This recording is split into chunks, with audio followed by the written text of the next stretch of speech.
Before the first rule, there is a larger truth. Most people do not lose their calm in a single moment. They lose it in fragments. A rushed reply here, a defensive tone there, a small irritation that grows because it was never examined. In modern life, pressure comes from every direction at once. Notifications arrive without mercy. Deadlines compress the day. Someone's criticism can reach you before you have even stood up from your chair. Family tension can fill a room before anyone names the real problem. The body tightens, the mind narrows, and suddenly you are no longer choosing your response. You are being carried by it. Marcus Aurelius would have recognized this pattern immediately.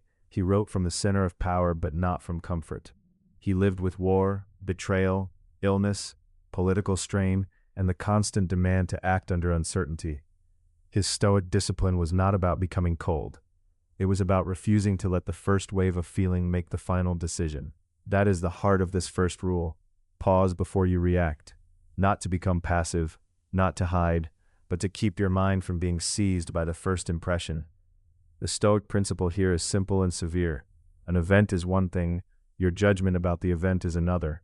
Between the two, there is a small but decisive space. That space may last only a breath, but it changes everything. A rude message is not yet an insult until you treat it as one. A setback is not yet a defeat until you declare it one. A sharp criticism is not yet a command to defend yourself. The mind can pause before judgment, and in that pause, your freedom begins. Marcus often returned to the idea that the mind should examine impressions before accepting them. He knew that the first appearance of something is rarely the full truth. It feels urgent because it is immediate, but immediacy is not wisdom. The practiced mind does not deny the force of the impression. It simply refuses to obey it instantly.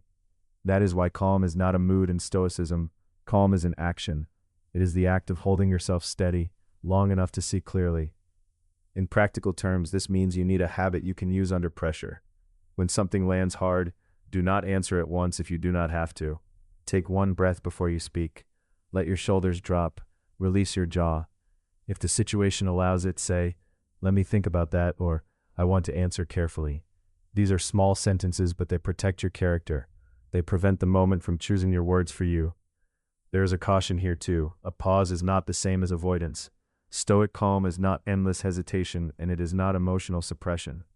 If you use silence to punish someone, you have not become calm. You have only become indirect. If you pretend not to feel anything, you have not gained strength. You have merely hidden the reaction. The point is not to erase feeling. The point is to stop following it blindly. This is a discipline worth practicing every day, because the real battle is not reserved for extraordinary crises. It begins in the ordinary friction of life. The email that irritates you, the conversation that stings, the delay that tests your patience. Train the pause there. Use small moments to rehearse the larger ones. If you can hold yourself in a minor annoyance, you are building the capacity to remain steady when the pressure becomes real. So begin here with the simplest and hardest command. Pause first. Let the first impulse pass through without becoming your decision. The storm may strike the gate, but it does not get to decide who you are. Your first duty is not to look composed. Your first duty is to stay long enough inside yourself to choose wisely. Rule 2 is to separate facts from the story the mind adds on top. This is one of the most practical forms of calm, because much of our suffering under pressure comes from interpretation, not event. The email said, "We need to talk." The facts are few, but the mind writes a whole drama. I am failing, I am being judged. I am about to lose control. I will look foolish. This always happens to me. That split matters. The first version is reality. The second version is a prediction dressed up as certainty. Stoicism asks you to slow down long enough to tell the difference. Marcus Aurelius keeps returning to this discipline of seeing things plainly. He urges the mind, again and again, to strip away embellishment and meet the event as it is, not as panic describes it. He knows that a harsh judgment often begins as a hurried interpretation, and a hurried interpretation can become an emotional collapse before the facts have even finished arriving. Modern life makes this habit worse. We live in a world of partial information and instant reaction. A short message can feel like rejection. A delayed reply can feel like indifference. A flat expression in a meeting can feel like condemnation. A family member's tone can be read as an attack. The mind, left unchecked, becomes a novelist under pressure. It invents motives, forecasts consequences, and fills every silence with the worst possible story. Then it reacts to its own invention as if it were fact. That is why calm is not passive. Calm is the discipline of separating the event from your emotional screenplay. If you confuse the two, you will fight shadows. You will spend your energy defending yourself against imagined outcomes, imagined insults, and imagined disasters. By the time the real issue appears, you are already exhausted. The Stoic response is exact and practical. Pause. Name what is actually in front of you. What happened? What was said? What was observed? Then ask what you are adding. Am I assuming disrespect? Am I assuming failure? Am I assuming the other person meant harm? Some assumptions may prove true, others will not. But you do not get to call an assumption wisdom just because it arrived quickly. Use this in ordinary pressure. Before sending the angry reply, separate the facts from the story. Before confronting a coworker, separate the missed detail from the belief that you are being undermined.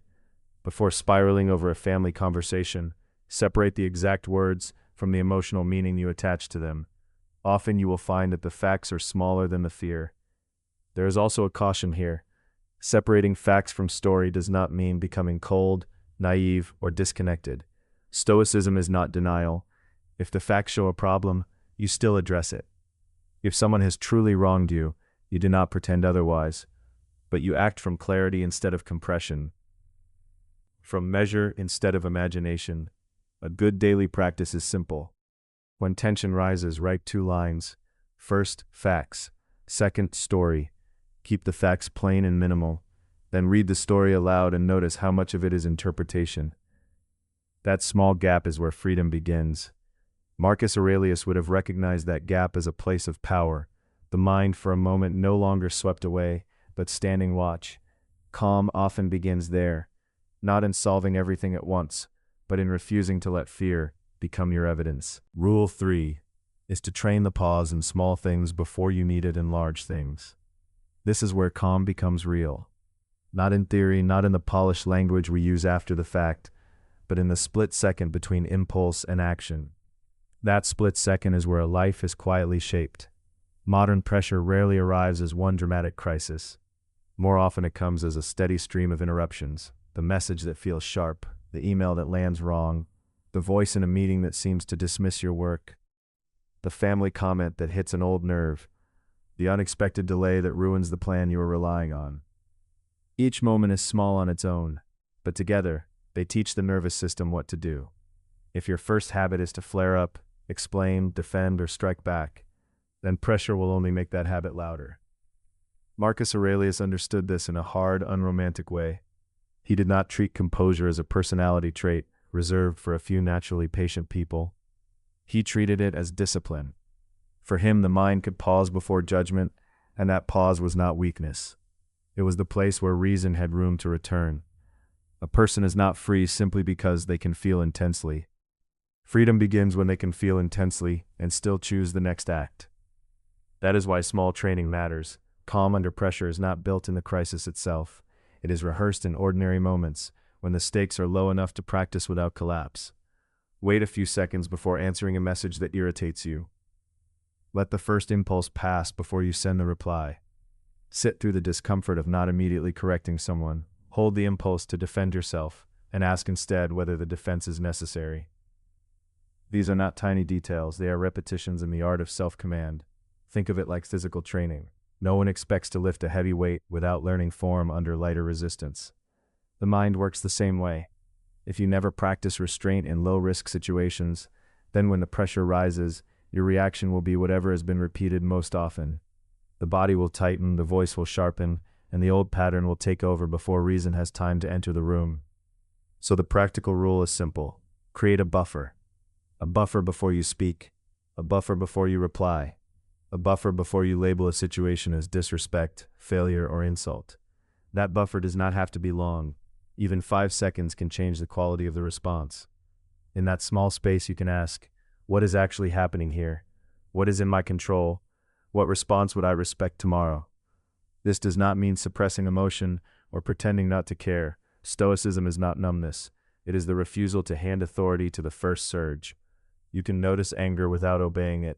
You can feel hurt without becoming harsh. You can register fear without letting it write the script. Calm is not the absence of disturbance. It is disciplined action in the presence of disturbance. There is also a caution here.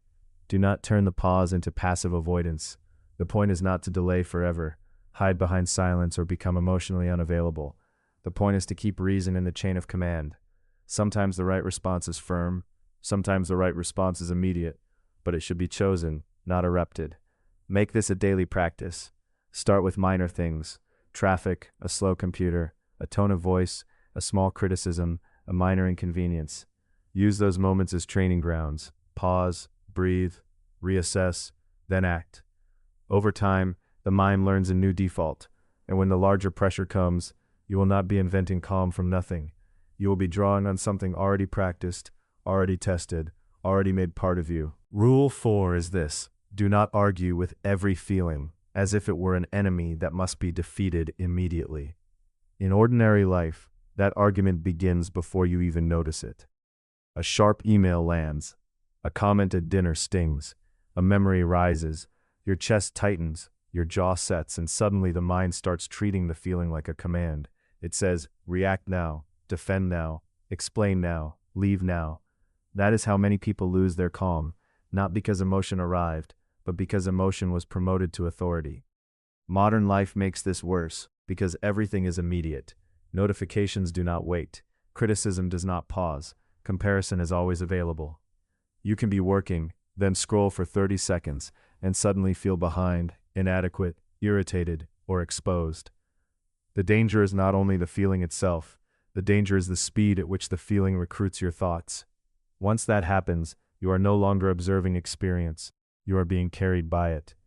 Stoic discipline begins with a different assumption. A feeling can be real without being right. It can be intense without being wise. It can be painful without being a good guide. Calm in this sense is not the refusal to feel. It is the refusal to obey reflexively. Marcus Aurelius returns to this idea in different forms throughout his reflections. You do not need to accept every first impression as truth, and you do not need to add your judgment to whatever surges through the mind. There is the event, then the impression, then your response. That pause matters. This is why Stoic calm is practical rather than mystical. You are not trying to erase anger in the moment you feel it.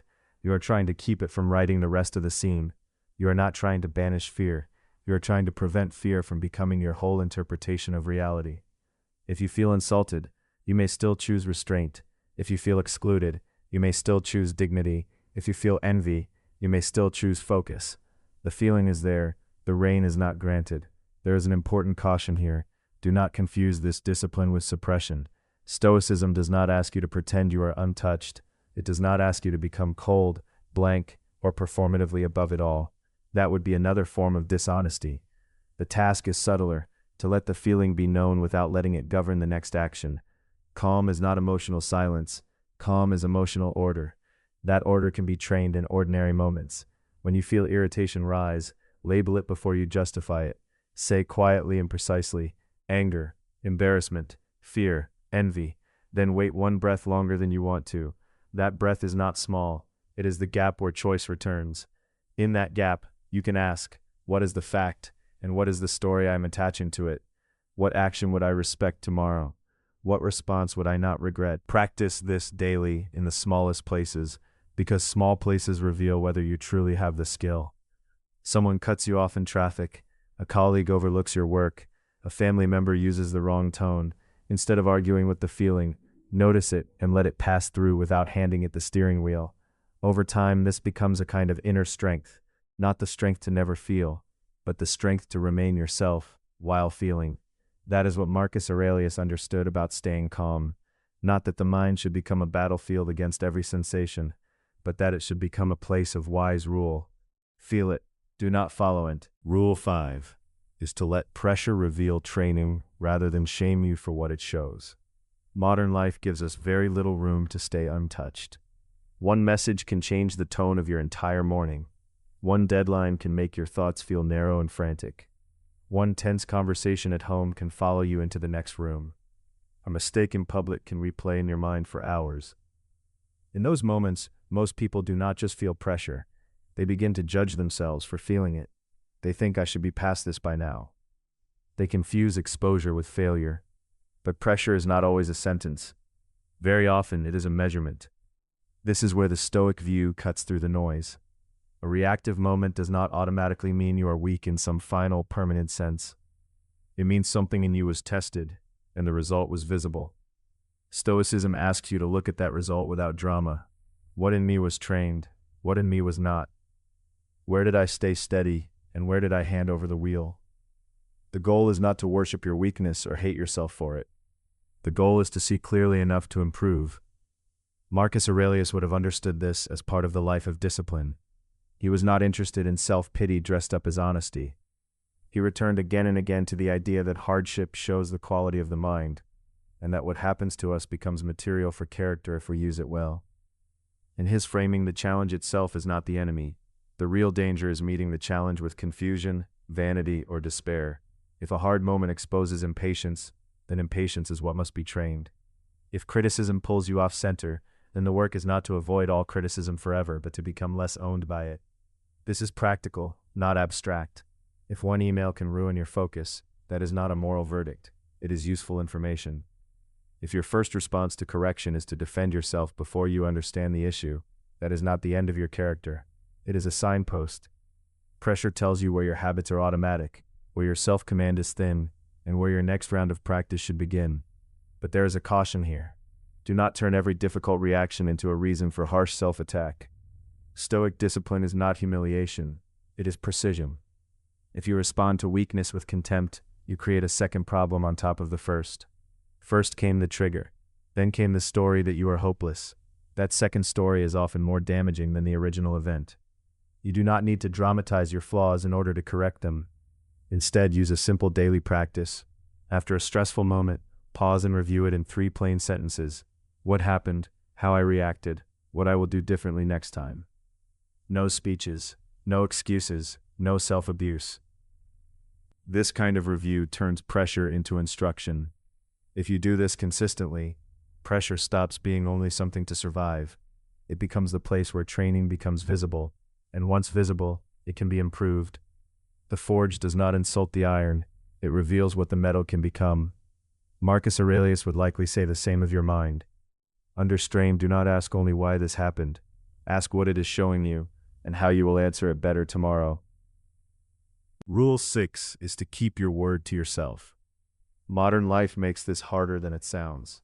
We live surrounded by interruptions, instant relief, and endless opportunities to renegotiate our own intentions.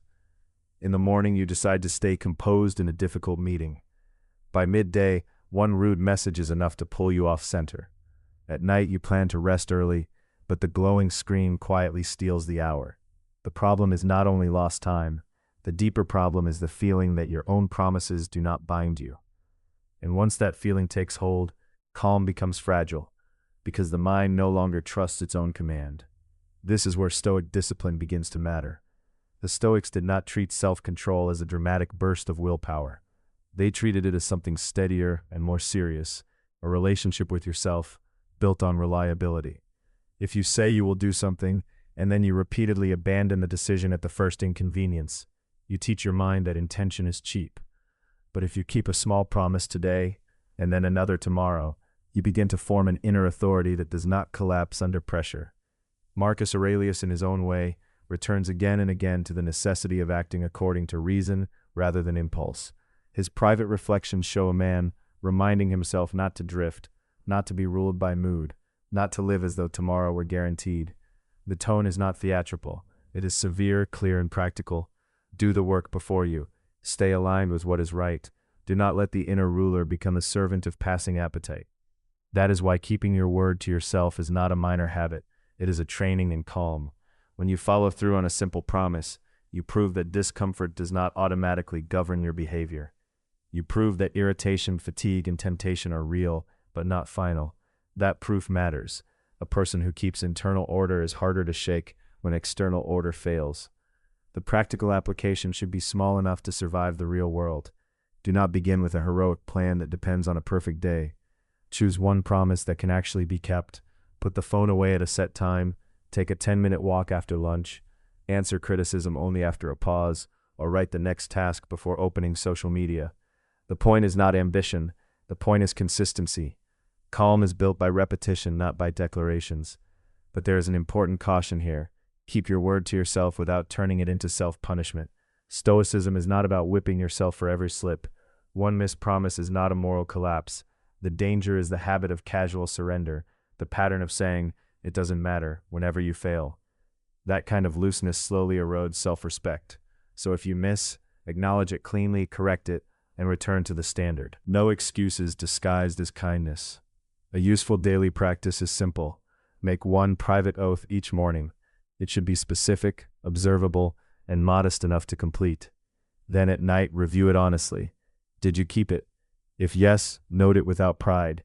If no, note it without self-hatred. This quiet accounting strengthens the inner citadel because it teaches your mind that your word means something. In the end, calm is not only a feeling that arrives when life becomes easy. Calm is an action you repeatedly choose, and self-trust is one of its foundations.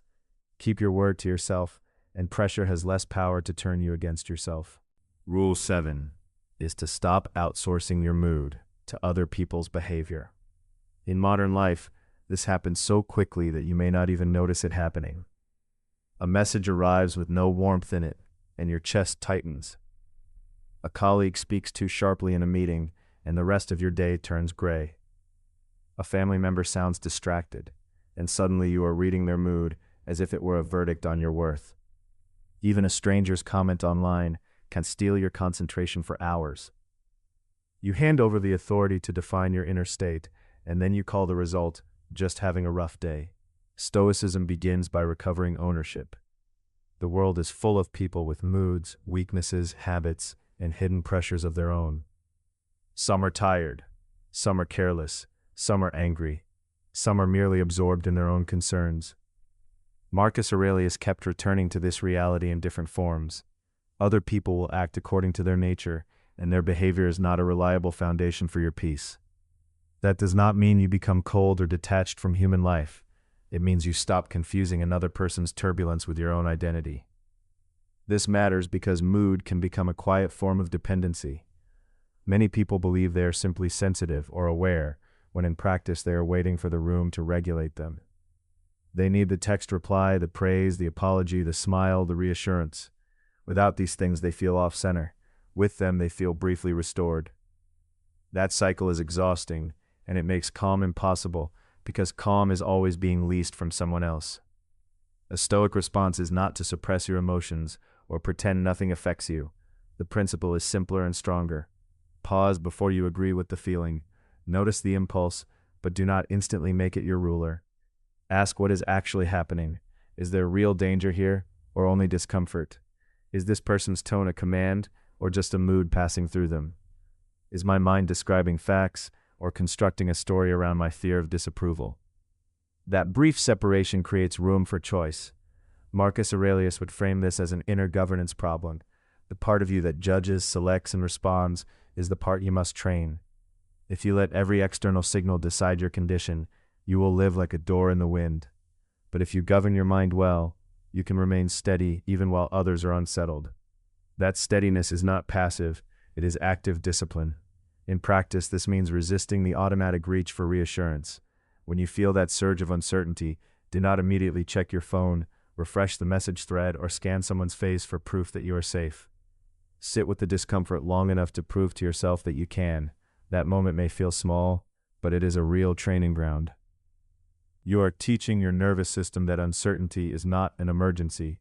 Use this rule especially when you are criticized, ignored, or misunderstood. A rude remark does not require an emotional collapse. A delayed response does not require panic. A bad mood in the room does not require you to inherit it. You can be considerate without becoming vulnerable to every passing atmosphere. You can listen without surrendering your center. That is what calm looks like when it is real. There is also a caution here. Do not turn mind your own weather into an excuse for indifference, pride, or refusal to take responsibility. Sometimes other people's reactions reveal something you need to hear.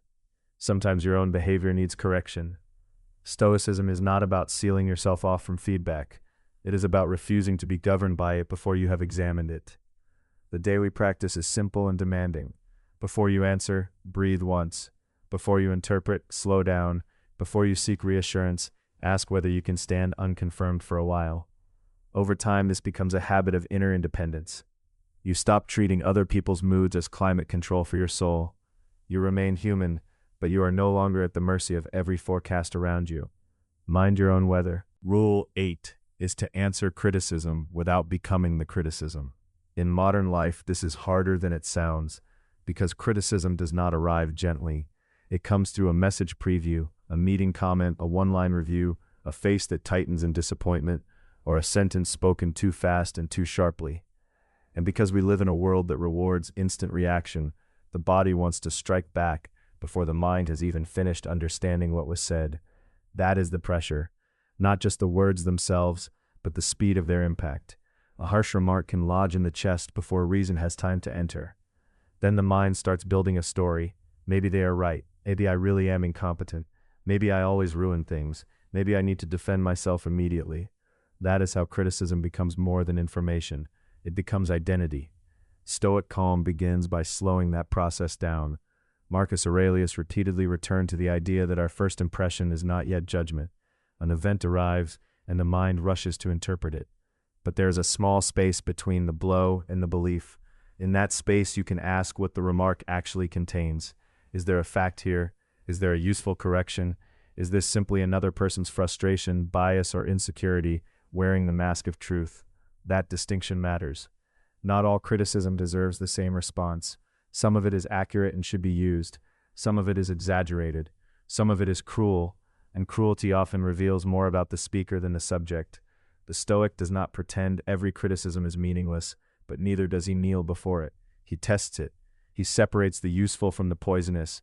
He keeps what helps him act better and discards what only destabilizes him. In practice, this means refusing the two easiest reactions: collapse and counterattack. Collapse says, they have judged me, so I am diminished. Counterattack says, I must protect myself by making them smaller. Both reactions give the critic too much authority. Both turn your attention outward, away from your own conduct. The Stoic answer is calmer and more difficult. Remain steady enough to examine the claim and disciplined enough to respond without humiliation or rage. At work, this might mean receiving feedback without letting tone become destiny. A manager may speak badly and still point to something real. In family life, criticism may be tangled with old patterns, and that makes it even more dangerous to absorb blindly. A parent, sibling, or partner can touch an old bruise with one sentence, but their history with you is not the same as truth about you. You can listen without surrendering your center. Marcus Aurelius would frame this as a duty to the ruling mind. Do not let another person's momentary disturbance become your own moral shape. You are not required to copy the temperature of the room. You are required to govern your response. Calm in this sense is not passive. It is selective obedience. It says, I will take what is useful, and I will not become what wounded me. There is also a caution here. Stoicism is not an excuse to ignore all feedback or hide behind pride. Sometimes criticism is uncomfortable, precisely because it is true. If you reject every correction, you are not practicing calm. You are defending vanity. The discipline is to remain open without becoming porous. Open enough to learn, strong enough not to be erased by another person's anger. A good daily practice is simple and exact. When criticism lands, do not answer immediately. Breathe once, then write the comment down and divide it into two parts: useful and noise. Ask yourself what action, if any, belongs to you. If there is a correction to make it quietly and fully. If there is only noise, let it pass without carrying it into the next hour. Do this often enough, and criticism loses some of its power. Not because people stop speaking, but because you stop confusing their voice with your own. That is the shield Marcus Aurelius would recognize, not a denial of impact, but a refusal to be cut into the shape of the blow. Rule 9 is to stop explaining yourself too quickly. Modern life trains people to defend themselves before they are even challenged. A message goes unanswered, and the mind starts composing a paragraph. A coworker raises an eyebrow, and suddenly you're writing a speech in your head. A friend seems distant, a family member sounds disappointed, and almost immediately you feel the urge to repair the air with more words than the moment requires. We explain, elaborate, soften, justify, and overcorrect because silence feels dangerous. But silence is not always danger. Often it is only discomfort, and Stoic calm begins by learning the difference. Over-explaining is often fear dressed up as politeness. It can look thoughtful, but inwardly it comes from panic, the fear of being misunderstood, the fear of being judged, the fear of losing approval if you do not keep talking. When that happens, your words stop serving clarity and start serving anxiety. You are no longer communicating your decision. You are trying to buy relief from another person's reaction. That is a costly bargain because the more you plead, the less grounded you feel. Marcus Aurelius would have recognized this impulse as another battle of the inner life. He spent much of his teaching reminding himself that the mind does not need to chase every external approval, and that a person can remain upright without staging a performance for the crowd. In his framing, the task is not to win every opinion. The task is to act according to reason, duty, and virtue, and then leave the rest alone. A steady person does not need to decorate every choice with nervous commentary. He knows that a clear mind does not require endless self-defense. This rule becomes practical in almost every area of life. If you cannot take on more work, say so plainly. If you need to leave an event early, say so once. If you are setting a boundary, do not turn it into a courtroom argument. If someone is disappointed, do not reflexively offer 3 more reasons just to erase their feeling. You can be respectful without becoming inflatable. You can be kind without volunteering your piece to interrogation. There is a deeper discipline here. When you explain too quickly, you often invite more negotiation than is necessary. People sense uncertainty. They hear the extra detail and assume the matter is still open. That is why calm speech matters. State the decision. Pause. Stop. Let the sentence stand on its own weight. That small restraint protects your authority more than any polished explanation could. Be careful, though, not to confuse calm with coldness. Stoicism is not an excuse to become evasive, superior, or emotionally absent. There are moments when explanation is right, when a relationship needs clarity, when humility requires context, when fairness calls for a fuller answer. The point is not to become mute. The point is to refuse panic. Speak because the words are needed, not because your nerves are demanding a shield. A useful daily practice is to notice the first impulse to over-explain and delay it by a breath. In that breath, ask, am I clarifying or am I begging to be understood? If it is clarity, speak. If it is fear, simplify. Leave one sentence shorter than you think you need. Let your boundary be calm enough to survive without witnesses applauding it. The more often you do this, the less power other people's reactions will have over your inner weather. In the end, the calm person does not talk himself into safety. He stands in it. Less explaining is not emptiness, it is discipline. It is the quiet strength of a mind that no longer needs to prove its right to exist. Rule 10 is to turn the obstacle into material. This is one of the clearest Stoic habits. The thing that resists you can also shape you. A canceled plan, a rejection, a difficult colleague, a season of loneliness, a delay, a loss of momentum, none of these are pleasant. But each can become material for a stronger character if you refuse bitterness. This does not mean calling pain good. It means refusing waste. The obstacle is real. The interruption is real.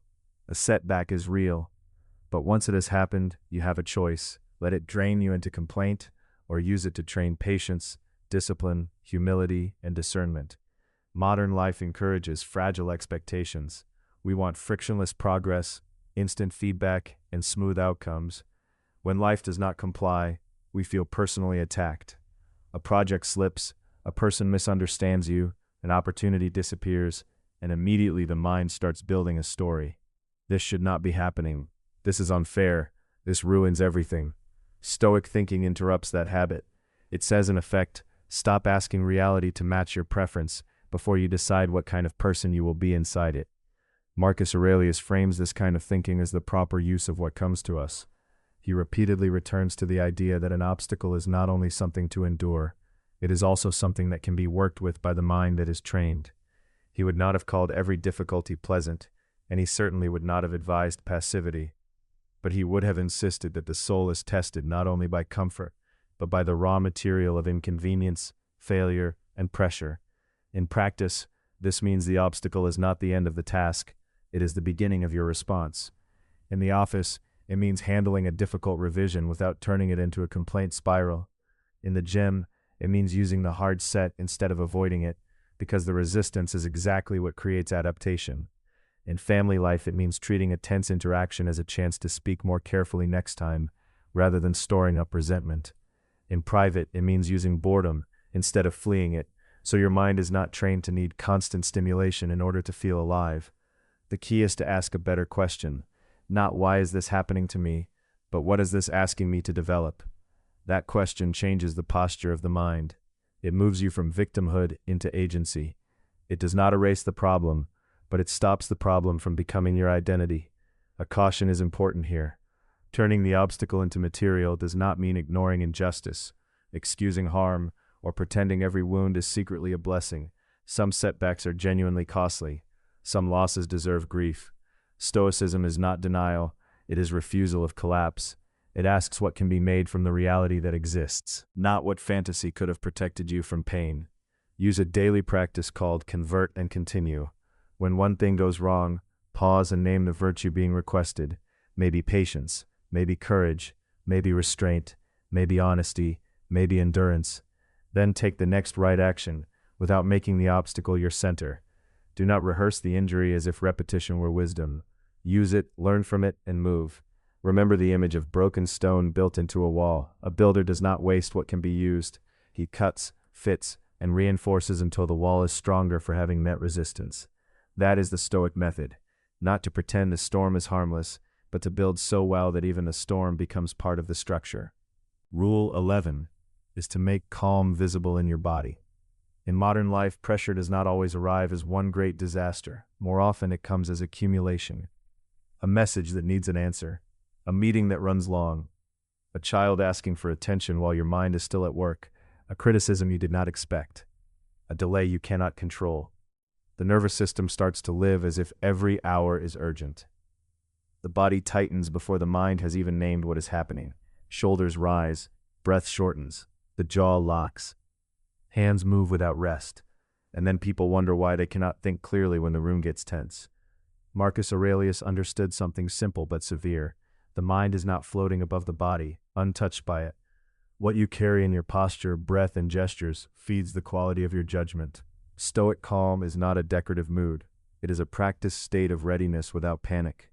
It is the ability to remain human-sized when pressure tries to make everything feel enormous. That is why the Stoic approach begins with what is visible. Not because appearance is everything, but because the body is often the first place where assent or resistance becomes real. If you sit folded inward like you are bracing for attack, you send a signal to yourself that danger is already winning. If you keep your breath shallow, you train your mind to live in urgency. But if you lower the shoulders, loosen the hands, and let the face soften, you create a little more room between event and reaction. You give reason a place to stand. Marcus would likely frame this as part of training, not temperament. Calm is not reserved for people who were born quiet. It is something that shows up after repeated practice, especially under strain. The real test is not whether you can remain composed in perfect conditions. The real test is whether your body can help your mind stay ordered when life presses in. Pressure reveals training because pressure removes the luxury of pretending. Practical application matters here. Before you answer a difficult message, feel both feet on the floor. Before you speak in a tense conversation, exhale slowly and let your shoulders drop. Before entering a room where you expect criticism or friction, pause long enough to notice whether your body is already fighting a battle that has not begun. These are not mystical techniques. They are acts of command. They remind the body that it does not need to panic in order to be alert. But there is a caution. Do not turn calm into performance. Do not force a still face while internally boiling, and do not confuse theatrical slowness with discipline. A person can look composed and still be ruled by resentment, vanity, or fear. Stoic calm is not pretending that nothing affects you. It is choosing not to hand your mind over to every immediate surge. Several times a day, especially before your phone, before a reply, and before a difficult conversation, check 3 things: shoulders, hands, breath. Relax what is unnecessary. Then lift your gaze and decide the next right action. Over time, this creates a habit deeper than mood.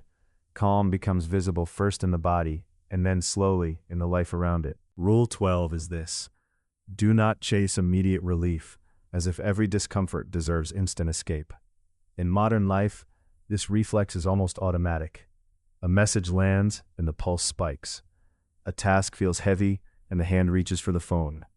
A conversation turns tense and we want to disappear into silence, sarcasm, food, shopping, outrage, or a screen. The world has made relief incredibly available, and because it is available, many people begin to live as if comfort were a moral law. But Stoic calm begins somewhere else. It begins with the refusal to treat every unpleasant feeling as an emergency. Not every discomfort is danger. Not every tension is a signal to flee. Some things are simply difficult. Some things are necessary. Some things are the price of becoming steadier. Marcus Aurelius, in his own way, keeps returning to this point. The mind must learn not to be ruled by what is easy in the moment, but by what is right in the whole shape of a life. He does not frame character as whatever feels best right now. He frames it as fidelity to reason, duty, and self-command. That is why immediate relief can become a trap. It works too well at first. It lowers pressure quickly, and that quick lowering teaches the nervous system to demand the same escape next time. Over time, the smallest unease becomes intolerable. You no longer know how to sit with boredom, annoyance, uncertainty, or the slow discomfort of doing what matters. The result is not freedom, it is dependence disguised as self-care. Practical Stoicism says, ask what this moment requires, not what your appetite wants. If the task is hard, stay with it for 5 more minutes. If a difficult conversation is necessary, do not anesthetize yourself with distraction before it begins. If you feel the urge to lash out, post, overshare, or run, delay the action long enough to see whether the urge still deserves obedience. Calm is not the absence of sensation. Calm is the ability to remain governed when sensation is loud. This matters in ordinary life because the modern environment is built to exploit impatience. Every app, every feed, every aisle, every easy exit is designed to convert friction into consumption. So the discipline is simple, but it is not easy. Do not make relief your first principle. Make judgment your first principle. Relief may come later, and often it should, but it should arrive as a consequence of wise action, not as a reflex that interrupts it. There is an important caution here. Stoicism is not an excuse to ignore every need, suppress every feeling, or endure what should be changed. If something is harmful, address it. If you need rest, take rest. If you need help, ask for it. The point is not self-denial for its own sake. The point is to stop obeying every impulse that promises immediate comfort. That is a very different discipline. A useful daily practice is the 1-minute stay. When the impulse to escape appears, do not cite it dramatically. Simply wait 60 seconds before you act. Breathe slowly. Notice the body. Name the feeling without promoting it to authority. You will often discover that the urge crests and falls like weather. The moment you see that, you begin to reclaim your freedom. That is the Stoic lesson here. Relief is useful, but it is not the ruler. The ruler is the part of you that can remain steady long enough to choose well. Rule 13 is to replace complaints with a next step. In ordinary life, complaint can feel like relief. Work piles up, messages keep arriving, someone changes the plan without warning, a family conversation turns sharp. The body tightens, the mind starts narrating, and suddenly you are not solving anything, you are simply producing more frustration in words. Complaining often gives the illusion of action, while leaving the situation exactly where it was. It can sound perceptive, it can even sound honest, but very often it is just pressure looking for a mouth to escape through. Stoic calm takes a harder position. It does not ask whether the situation is fair first. It asks what is within reach now.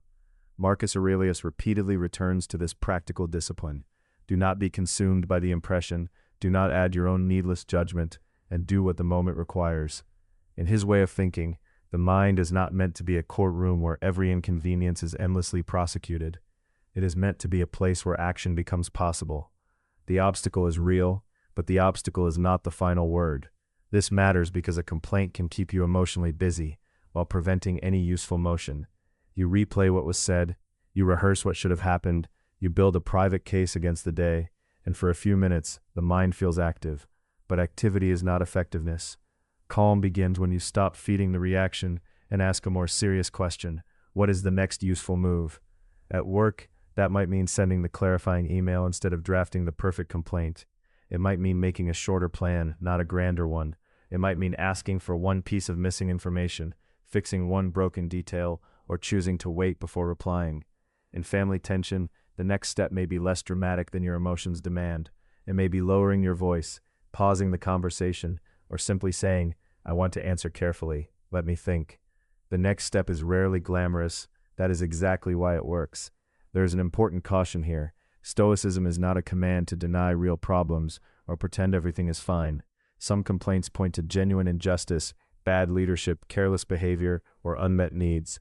Those things should not be swallowed in silence. But even when a grievance is legitimate, dwelling inside it too long can still weaken your judgment. Naming the problem is useful only if it leads somewhere. Calm does not erase accountability. It prevents your mind from becoming trapped in resentment. Marcus Aurelius would not have admired passive endurance that never turns into conduct. He would have asked whether your response is still under your command, whether your character is still being shaped by what happens, and whether you are doing the duty directly in front of you. Do not make your hardship larger by narrating it endlessly. A simple daily practice can train this. Each time you catch yourself complaining, pause and finish the sentence with action. This is messy, so I will make a list. This is unclear, so I will ask one direct question. I am tired and irritated, so I will take 5 breaths before I answer. This is beyond my control, so I will do the part that is mine. The goal is not emotional perfection. The goal is to convert friction into direction. Over time, this changes the atmosphere of your mind. Complaints lose some of their authority. The next step becomes easier to see. And that is how calm begins to behave like strength rather than mood. Not by pretending the road is smooth, but by walking anyway, one clear step at a time. Rule 14 is to treat boundaries as calm, not combat. In modern life, this rule matters more than people admit. Many of us are surrounded by requests, expectations, notifications, emotional demands, and subtle pressure to be available all the time. Work can spill into rest. Family tension can turn every conversation into a negotiation. Friends, coworkers, and even strangers can pull at your attention until you feel spread thin and quietly resentful. When that happens, the instinct is often to wait too long, tolerate too much, and then finally react with anger. But anger is a poor architect. It draws the boundary late, and it often builds it with fire instead of clarity. Stoic calm offers a different path. It says that a boundary is not a punishment. It is not revenge. It is not an attempt to control other people's feelings. It is simply a disciplined choice about what you will permit yourself to carry. Marcus Aurelius understood that peace is not preserved by pleasing everyone. It is preserved by ruling your own judgments. If something is unreasonable, draining, disrespectful, or outside your responsibility, the calm response is not to dramatize it. The calm response is to recognize it clearly and then act accordingly. Think of the emperor's frame of mind, a person in constant contact with petitions, conflict, delay, and pressure, yet still needing to remain usable to the day. In that world, as in ours, a boundary had to be exact. If everything became a battle, the mind would be consumed before the work was done. So the Stoic answer is to separate firmness from hostility. You can refuse without contempt. You can step back without theatrical explanation. You can protect your time, your energy, and your attention without turning every limit into a moral courtroom. This is practical in ordinary life. If a conversation becomes insulting, end it. If a request is not yours to carry, decline it. If you need quiet to think, state that plainly. If someone keeps pushing after you have already answered, repeat the limit once and stop arguing. Calm boundaries are not built on endless defense. They are built on clarity, repetition, and follow-through. The less emotional noise you attach to the line, the more stable it becomes. There is, however, an important caution. A boundary should not become an excuse for coldness, pride, or hidden punishment. Some people call their irritation boundaries when it is really wounded ego. Others use firm language to avoid honest conversation. That is not Stoic discipline. Marcus would not ask you to be brittle. He would ask you to be just. Ask yourself whether the line you are drawing is necessary, proportionate, and under your control. If it is, hold it. If it is only a reaction, let it cool before you speak. Daily practice begins in small moments. Notice where you say yes too quickly. Notice where your body tightens before your mouth does. Then practice one calm sentence. Practice leaving a delay before answering. Practice ending a draining exchange without apology for having limits. Over time, this becomes part of your inner posture. You stop treating self-respect like a crisis response. You begin to treat it like a habit. That is the quiet strength of the citadel. The gate is not open to everything, and it is not shut in fear. It opens for what is worthy. It stays closed to what would weaken the house within. Rule 15 is to expect human imperfection. In modern life, a great deal of suffering comes from one quiet assumption: that other people should be more reliable, more considerate, more self-aware than they actually are. A coworker forgets what they promised. A partner says the wrong thing at the wrong time. A friend disappears when you need support. A family member repeats the same old pattern. And because you are expecting steadiness, the disappointment lands not just as inconvenience, but as a kind of emotional insult. You do not merely think, "That was careless." You think, "How could they do this to me?" Marcus Aurelius would have recognized this trap immediately. Stoic calm is not built on the fantasy that human beings will behave like polished machines. It is built on the clearer, harder knowledge that people are limited, distracted, fearful, vain, inconsistent, and often unaware of the harm they cause. To expect perfection from others is to hand your peace over to something fragile. The moment that expectation breaks, resentment rushes in. The Marcus Aurelius framing is not to become cold, but to become accurate. He repeatedly returns to the idea that people act from what they know, what they fear, and what they have been trained to do. That does not mean every mistake is harmless.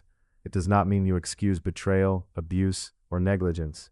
It means you stop being shocked that imperfect people produce imperfect outcomes. And when the shock is gone, you can respond with judgment instead of rage. This is where calm becomes practical.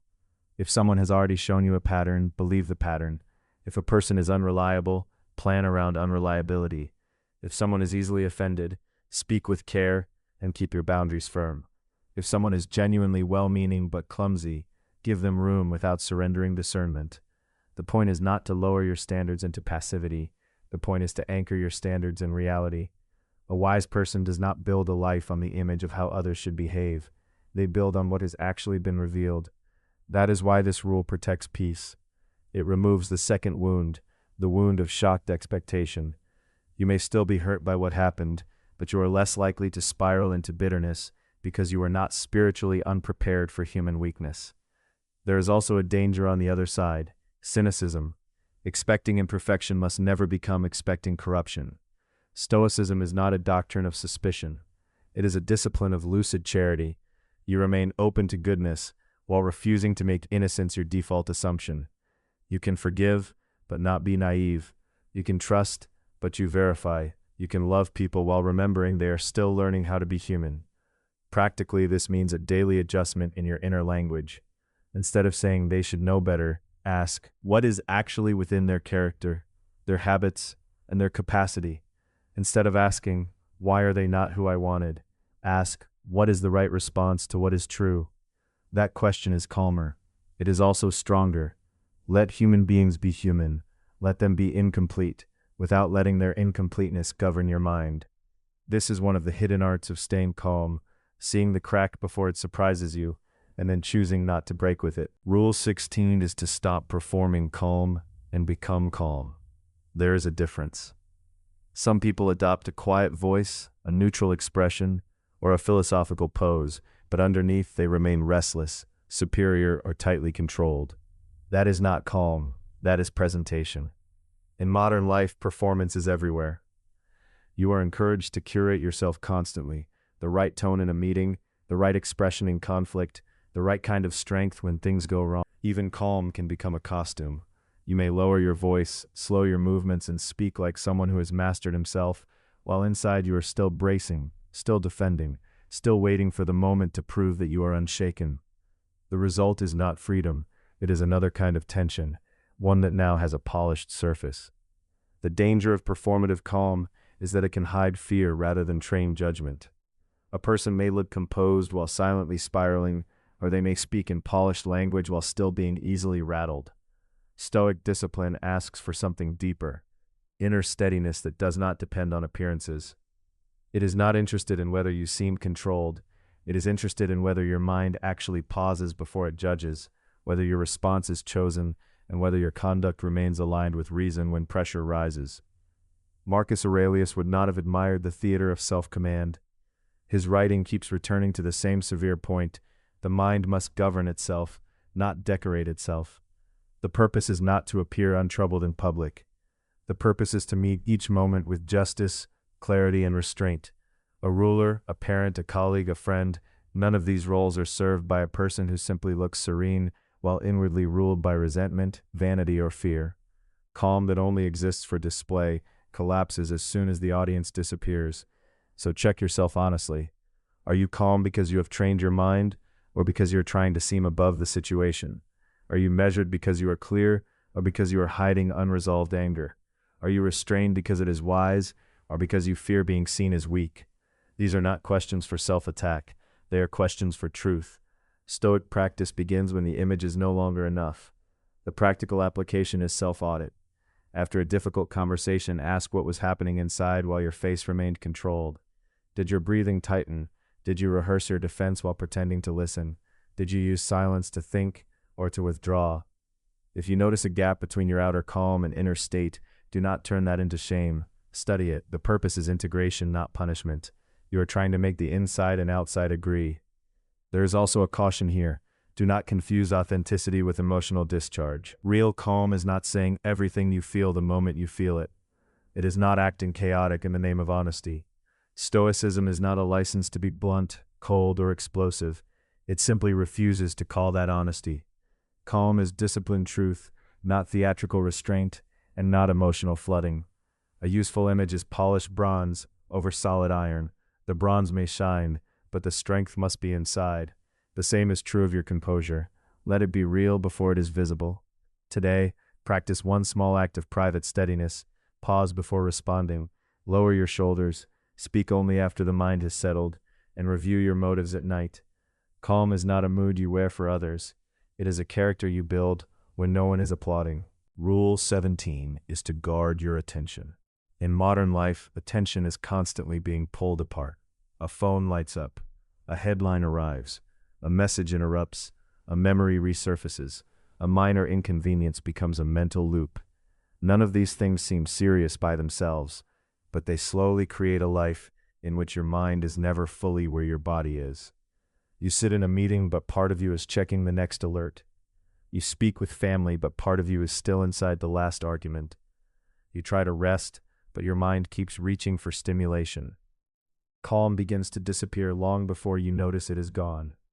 This is why the Stoics treated attention as a moral and practical power. If your attention is scattered, your judgments become weaker. If your attention is always being seized from the outside, then your inner life becomes easy to disturb. Marcus Aurelius understood that the mind does not stay clear by accident. It has to be trained to remain with what is in front of it, instead of being dragged toward every passing impression. In his framing, the mind can choose its response, but only if it first learns not to surrender itself immediately. That is the deeper rule here. What you attend to shapes what you become. The mind is not just a container for thoughts. It is trained by repeated contact. If you repeatedly feed yourself noise, urgency, outrage, and constant switching, then restlessness begins to feel normal. If you repeatedly return to one task, one conversation, one thought, one duty, then steadiness becomes more natural. Attention is not a small habit. It is a form of self-government. The practical application is simple, though not easy. Decide when you will check messages instead of checking them whenever anxiety appears. Put distance between yourself and the stream of interruption. Create one period each day when nothing gets to break into your mind unless you allow it. Read without switching tabs. Work without the background pull of constant updates. Walk without feeding the mind more information. Sit quietly long enough for your thoughts to settle instead of chasing every one of them. This kind of discipline is not meant to make you cold or disconnected. It is meant to make you present.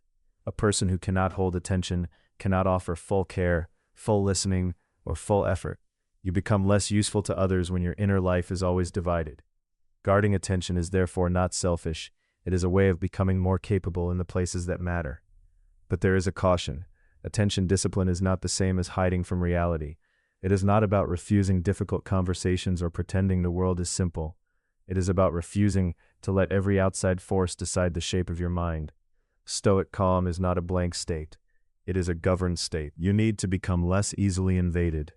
A daily practice helps. Choose one moment each morning to ask, what is worthy of my attention today? Then choose one boundary that protects it. That may mean silence for 10 minutes. It may mean no phone until a task is finished. It may mean returning again and again to the one thing that is actually in front of you. Over time, this becomes more than a technique. It becomes character. Picture a watchtower above a city. If the guard keeps turning away to watch every passing shadow, the city loses its protection. Your attention works the same way. Guard it, and calm has a place to live. Rule 18 is to use silence as discipline.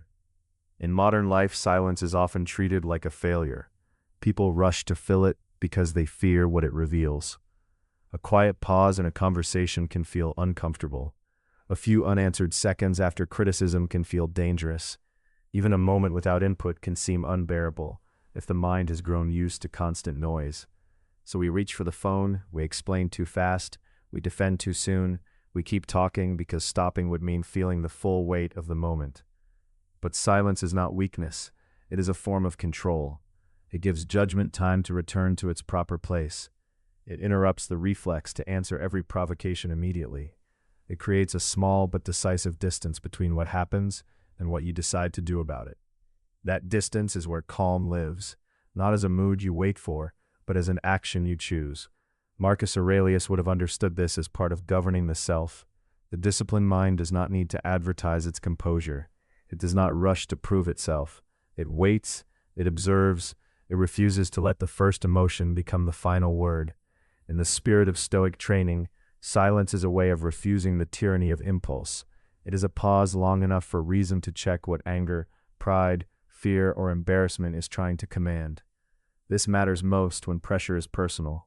In an argument, silence can keep you from turning a disagreement into a wound that lasts for years. When someone criticizes your work, silence gives you time to separate what is useful from what is merely sharp. When family tension rises, silence can prevent you from saying something that would make the room colder than it already is. And when the day has been crowded with demands, silence allows your nervous system, your attention, and your thoughts to stop colliding for a few minutes. The Stoic principle here is simple. Calm is not the absence of conflict. It is the refusal to be governed by it. Silence helps you reclaim that refusal. It does not mean you never speak. It means you do not let speech become a reflex that serves your fear. A silent response can be thoughtful, restrained, and precise. It can protect dignity on both sides. It can keep a minor moment from becoming a permanent regret. There is a caution, though. Silence is not the same as avoidance. It should not be used to hide from responsibility, to punish others, or to pretend a problem does not exist. Used poorly, silence becomes evasion. Used well, it becomes discipline. The difference is intention. Are you silent because you are afraid, or because you are choosing clarity over impulse? Are you pausing to avoid the truth, or to meet it with more steadiness? Make this a daily practice. Build a small habit of silence before you answer anything important. Let there be a short interval before you send a message, make the call, or speak the sharp line you are about to regret. Sit for a few minutes each day without filling the space. No background noise, no screen, no performance. Just breath, posture, and attention. At first, that quiet may feel strangely loud. That is not failure. That is training beginning. As you can learn to hold silence without panic, you learn something deeper than self-control. You learn that you do not have to react just because a feeling arrived. You can remain present, you can remain clear, you can remain yours. Rule 19 is to not let anger choose the scale of the moment. In the modern world, anger is rarely dramatic for long. It is usually quick, efficient, and quietly destructive. It arrives in a message, a tone, a glance, a late reply, a mistake at work, a sharp comment from someone close, and in seconds the mind begins to enlarge the event. A small failure becomes proof of incompetence. A passing irritation becomes a personal attack. A strained conversation becomes a verdict on the whole relationship. That is the lie anger tells. It does not merely intensify feeling, it distorts proportion. It makes the current moment feel larger than it is and more permanent than it is. It pulls the mind into a narrow tunnel where only the offense remains visible. Everything else, context, timing, fatigue, misunderstanding, human error, gets pushed out of view. And once scale is lost, judgment is lost with it. Marcus Aurelius would have recognized this as one of the mind's most dangerous failures. Not because he thought anger was unnatural, but because he understood how quickly the ruling faculty can surrender its authority. In his writing, he returns again and again to the need for inner governance, to meet impressions with examination, to refuse the first surge of reaction, to keep reason seated where passion wants to rule. He knew that if a person cannot measure an event rightly, then the event will measure him. This matters because so much of what angers us is not the fact itself, but the scale we assign to it. A coworker misses one detail and suddenly you are treating them like an enemy. A family member says the wrong thing and suddenly you are reliving every old disappointment. A driver cuts you off and your whole body prepares for war. The event may be real, but the size of your reaction is often borrowed from older pain, hidden pride, or accumulated exhaustion. So the Stoic move is not to deny the feeling, it is to interrupt the inflation. Before you answer, before you post, before you speak in the tone that will cost you later, ask a simple question. What is the actual size of this event? Will this matter in an hour, tomorrow, next month? Is this worth the amount of life I'm about to spend on it? Those questions do not make you weak, they return you to proportion. Practically, this means creating a small pause whenever anger rises. Put the phone down, step away from the screen, unclench your jaw, lower your voice before you lower your standards. If you must respond, respond later and with facts, not heat. Anger often demands immediate action because it fears reflection, but reflection is exactly what restores scale. There is an important caution here. Do not confuse calm with swallowing everything. Stoicism is not permission to accept bad treatment without judgment. Some matters do require firmness, but even then, the response should come from clarity, not combustion. A measured correction is stronger than a fiery outburst because it stays connected to reality. Make this a daily discipline. At the end of the day, review the moments where anger tried to enlarge something small. Notice what triggered you. Notice where your reaction exceeded the facts. Then ask how you could have kept the event in its proper size. Over time, this becomes a kind of inner calibration. Not perfect control, not emotional numbness, but a steadier mind that refuses to let anger rewrite reality. That is the work here. To remember that anger is persuasive, but it is not reliable. It speaks loudly. It feels urgent. It insists that everything must happen now. But calm sees more clearly. And when calm chooses the scale, you begin to choose your life more wisely. Rule 20 is to accept the delay without losing the day. Delays are one of the most common tests of calm because they arrive without drama and yet alter everything. The meeting runs late, the package does not arrive, the person you needed is unavailable, the reply comes slower than you wanted, a plan that looks settled is suddenly on hold. Nothing has been destroyed, and yet the mind begins to tighten as if something has gone wrong beyond repair. This is where people often give away more than time. They give away attention. They give away patience. They give away the rest of the hour and sometimes the rest of the day. A delay becomes a mood. A postponed outcome becomes resentment. Instead of simply waiting, the mind starts narrating loss. I'm behind. This is wasting me. Nothing is happening the way it should. In that state, the delay does not merely interrupt the schedule. It colonizes the inner life. Stoic calm refuses that surrender. It does not deny that waiting is unpleasant. It does not pretend inconvenience is easy. It treats delay as a condition to be governed, not as a verdict on the day. The issue is not whether the world moves according to your preference. It does not. The issue is whether your response will remain governed by reason, or whether you will hand your peace to circumstances that never promised obedience. Marcus Aurelius understood this as part of the human arrangement. He had no illusion that life would line up neatly with desire. Orders would be delayed. People would be inconsistent. Bodies would fail. Plans would break on contact with reality. His discipline was not to curse the interruption, but to keep the mind fit for whatever interval remained. The day was not made noble by perfect timing. It was made noble by the way one used the time that was actually available. That is the practical move. Ask immediately and without self-pity, what can I do in the meantime? Finish the email. Organize the desk. Walk without the phone. Read 2 pages. Review the task that has been avoided. Rehearse the conversation. Clean up the one small thing that has been waiting. Even if the larger event is paused, the mind does not have to pause with it. Delay is real, but it does not get to dictate uselessness. And there is a deeper caution here. Do not confuse acceptance with passivity. Accepting a delay does not mean becoming indifferent to your responsibilities. It means refusing to let irritation drain your effectiveness. A person can be disappointed and still constructive. A person can be waiting and still disciplined. That distinction matters because calm is not a mood you hope to feel. It is an action you choose while the feeling is unsettled. This is why the practice must begin before the delay arrives. Choose one recurring interruption in your life. Traffic, slow replies, delayed approvals, late meetings. Family postponements. Decide in advance what you will do when it appears. One constructive action, one anchor, one small task that keeps the day alive. Then, when the moment comes, you are not inventing composure from nothing. You are obeying a habit already rehearsed. If you can remain useful in the gap, you have not lost the day, you have only been given a different shape for it. And that is often where calm begins, not in perfect timing, but in the refusal to let waiting become waste. Rule 21 is to choose the harder right over the easier wrong. Calm is not only about lowering emotion, it is about directing action toward what is right, even when it costs you comfort, popularity, or immediate pleasure.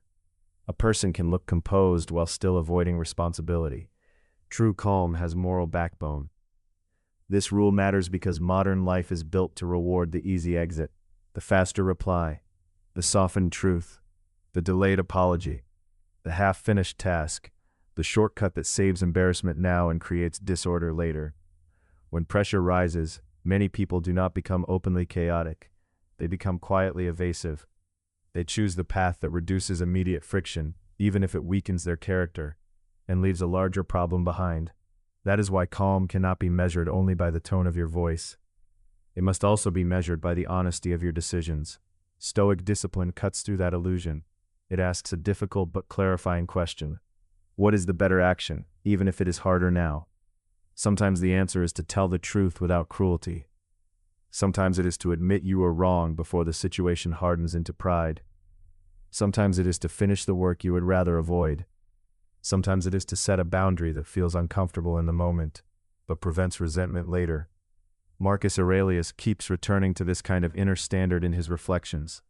Do not be ruled by the ease of the present moment, but by the demands of your character. In other words, let your judgment remain steady when convenience tries to bargain with you. The practical test is simple, though never easy. If one choice looks pleasant now but leaves you less honest, less disciplined, or less responsible afterward, it is probably the easier wrong. The harder right may feel heavier at first, because it asks you to tolerate discomfort without escaping into excuses. But it also leaves you cleaner. It gives you less to hide from later. It prevents the slow erosion that comes when small betrayals become habits. Be careful here. The harder right is not the dramatic right.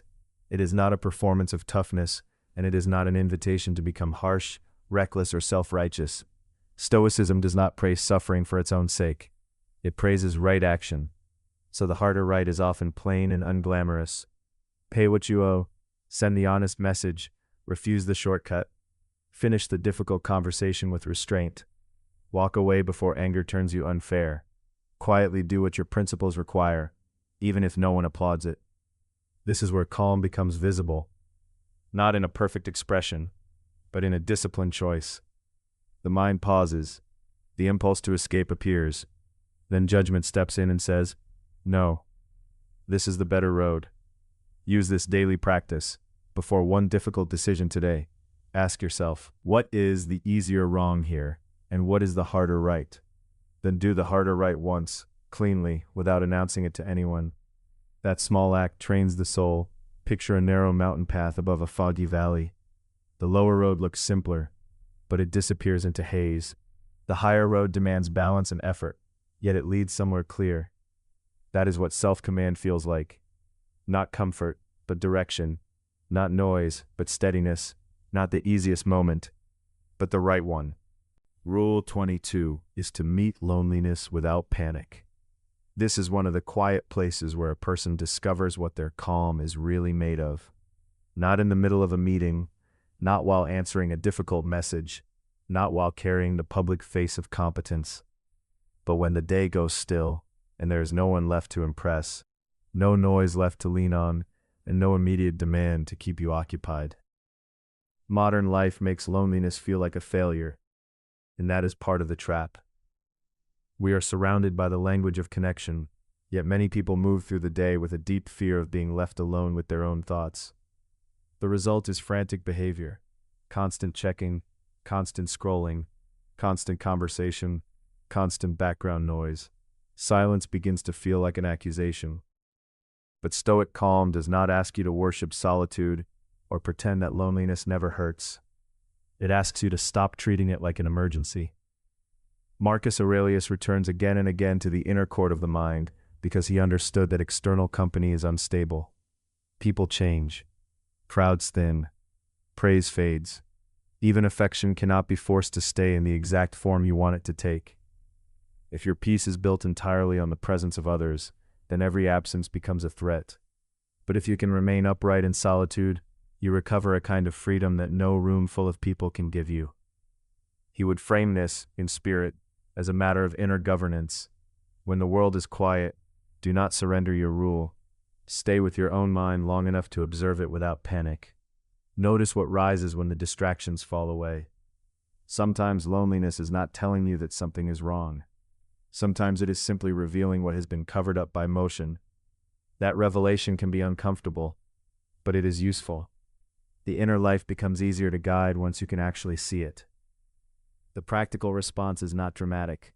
It is small, repeated, and deliberate. Leave short spaces in the day where you do not immediately reach for stimulation. Walk without headphones for 10 minutes. Sit in the car before turning on music. Eat one meal without a screen. At night before sleep, let the room be quiet long enough for your breathing to slow. These are not tests of toughness. They are training sessions for steadiness.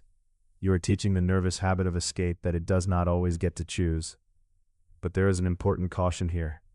Stoicism is not an excuse to glorify isolation, and it is not a command to endure every painful state without reaching for support. Healthy solitude can strengthen you. Chronic withdrawal can weaken you. If loneliness becomes heavy, persistent, or overwhelming, it is wise to seek appropriate support from qualified professionals, trusted people, or emergency services when needed. Calm is not the refusal of help. Calm is refusing to let fear make all the decisions. So the daily practice is simple. Meet the quiet without panic, and meet yourself without contempt. Do not rush to fill every empty space. Do not assume that being alone means being abandoned. Let solitude become a place where your mind can return to order. In the Stoic view, this is part of strength, not the absence of loneliness, but the refusal to be ruled by it. A single lit window in a dark street can look fragile from far away, but it is also a sign of presence, endurance, and direction. Rule 23 is to end the day in review, not drift. When the lights go low and the noise of the day starts to fade, most people do not actually close the day, they merely collapse into it. They take the unfinished conversation, the sharp reply, the disappointment, the embarrassment, the pressure, and they carry all of it forward without sorting it. Then morning comes, and the mind wakes up already crowded. That is how reactive patterns survive. Not because they are strong, but because they are never examined. A mind that never looks back cannot learn what it keeps repeating.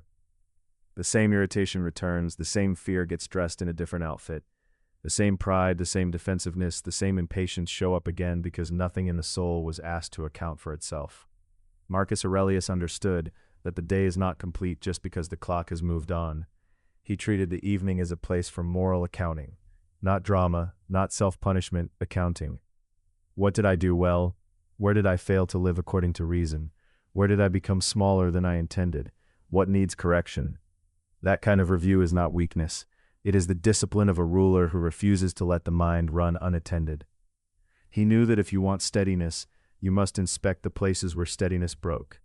Modern life pushes you in the opposite direction. You are tired, so you numb yourself. You are overstimulated, so you reach for more noise. You are irritated, so you distract yourself before the irritation can be understood.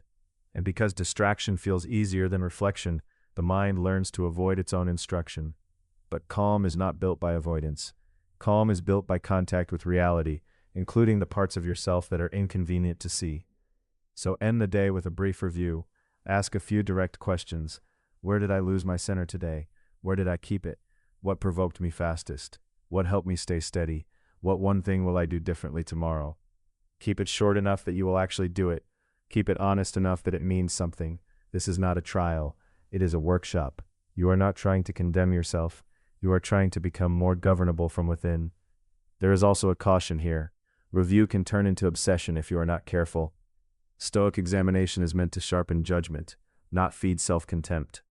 If you spend the whole evening replaying every mistake, you are no longer practicing wisdom, you are rehearsing anxiety in a more respectable form. The point is clarity, not punishment. Learn, close the ledger, and rest. If you make this a daily habit, something subtle begins to change. You notice patterns before they control you.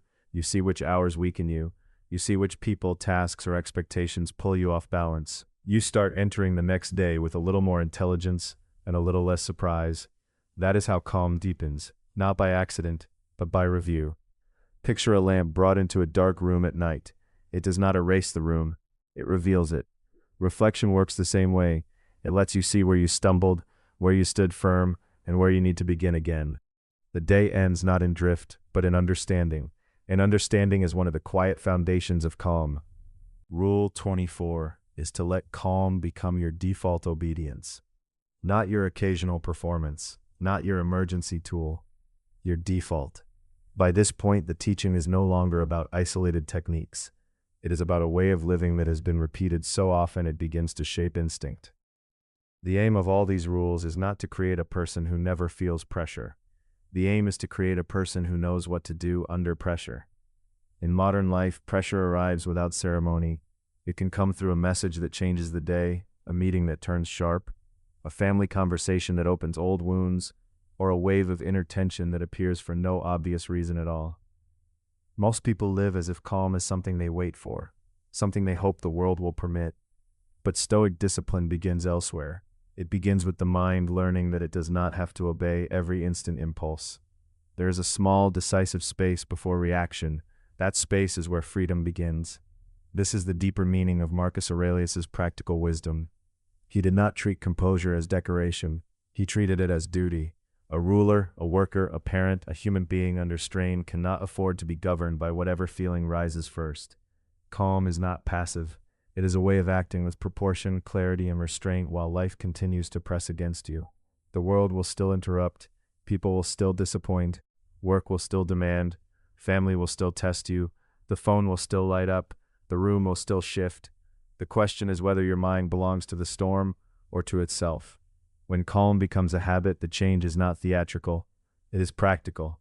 You respond more slowly, which gives you room to see more clearly. You speak more cleanly because you are less ruled by the need to strike back. You defend your boundaries with less drama, which makes them easier to keep. You recover faster after setbacks because you do not turn every setback into an identity crisis. You stop handing your center to every passing mood. Marcus Aurelius would frame this as training the ruling mind to remain faithful to its task, not to deny pain and not to become cold, but to choose what is just and useful in the moment available. The obstacle is not merely something to survive. It is material for character. A delay becomes patience. Criticism becomes discernment. Tension becomes a test of your command over yourself. Calm, then, is not an empty state. It is obedience to what reason has already shown you. Still, caution matters here. Calm is not the same as suppression. It does not mean pretending nothing hurts, or forcing a false serenity while resentment grows underneath. It does not mean avoiding hard conversations, neglecting responsibility, or becoming passive in the face of injustice. It lets you feel the heat without surrendering the wheel. If you use the language of calm to excuse weakness, avoidance, or indifference, you have misunderstood it. So the practice must be ordinary and repeated. Pause before speaking. Name the facts before the story. Keep one promise to yourself when nobody is watching. Review your day and notice where you were led and where you chose. These are small acts, but they are how the mind learns obedience to principle instead of impulse. Calm is built in the ordinary places where nobody applauds. Take one action today. Choose the next pressure point in your life and decide in advance how you will answer it calmly. Not with fantasy, with a real sentence, a real pause, or a real boundary. Then use that same method tomorrow and the day after. That is how a habit forms, not by intensity, but by return. Remember the final image. The citadel gates stand in the storm, but the center remains lit. That light is not luck. It is trained self